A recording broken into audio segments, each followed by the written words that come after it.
Shafi Parambil 40,000-ലധികം വോട്ടിനും K Raghavan 60,000-ലധികം വോട്ടിനും വിജയിക്കുമെന്ന് Kozhikode ജില്ലയിലെ കോൺഗ്രസിന്റെ booth തല അവലോകന റിപ്പോർട്ട്. തെരഞ്ഞെടുപ്പ് പ്രവർത്തനങ്ങളുടെ അവലോകനത്തിനായി ഇന്ന് ചേരുന്ന കോഴിക്കോട് DCC നേതൃയോഗത്തിൽ അവതരിപ്പിക്കാനിരിക്കുന്ന റിപ്പോർട്ടിലാണ് ഇത് സംബന്ധിച്ച് പരാമർശമുള്ളത്. തെരഞ്ഞെടുപ്പിൽ സംഘടനാ വിരുദ്ധ പ്രവർത്തനം നടത്തിയവരെ പുറത്താക്കാൻ യോഗം ശുപാർശ ചെയ്തേക്കും. Kerala vision news exclusive. സംസ്ഥാനത്ത് ലോക്സഭാ തെരഞ്ഞെടുപ്പിൽ കടുത്ത പോരാട്ടം നടന്ന വടകര മണ്ഡലത്തിൽ മികച്ച ഭൂരിപക്ഷത്തോടെ വിജയിക്കുമെന്നാണ് കോൺഗ്രസിന്റെ വിലയിരുത്തൽ. കോഴിക്കോട് ജില്ലയിലെ 2200-ലധികം ബൂത്ത് തലങ്ങളിൽ നിന്നാണ് DCC നേതൃത്വം കണക്കുകൾ ശേഖരിച്ചത്. അതിന്റെ അടിസ്ഥാനത്തിൽ 40,000 വോട്ടിനോ അതിനു മുകളിലോ ഭൂരിപക്ഷത്തിന് ഷാഫി പറമ്പിൽ വടകരയിൽ നിന്നും വിജയിക്കുമെന്നാണ് കോൺഗ്രസ് കണക്കുകൂട്ടുന്നത്. കോഴിക്കോടും ഇത്തവണ കനത്ത പോരാട്ടം നടന്നു എന്ന് തന്നെയാണ് കോൺഗ്രസിന്റെ വിലയിരുത്തൽ.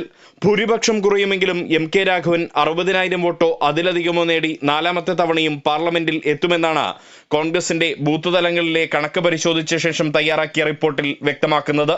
ഇതുൾപ്പെടെയുള്ള കാര്യങ്ങൾ ഇന്ന് നടക്കുന്ന കോഴിക്കോട് DCCയുടെ തെരഞ്ഞെടുപ്പ് അവലോകന യോഗത്തിൽ ചർച്ചയാകും.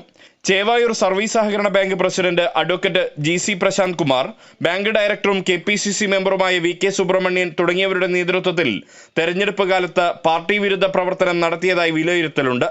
ഇത്തരം ആളുകൾക്കെതിരെ ശക്തമായ അച്ചടക്ക നടപടി സ്വീകരിക്കണമെന്ന നിർദ്ദേശവും യോഗത്തിൽ ഉയരും. ഫലത്തിൽ ഇന്നത്തെ DCC അവലോകന യോഗം വലിയ ചർച്ചകൾക്കും തർക്കങ്ങൾക്കുമുള്ള വേദിയായി തീരും. Riyas KMR, Kerala vision news, Kozhikode.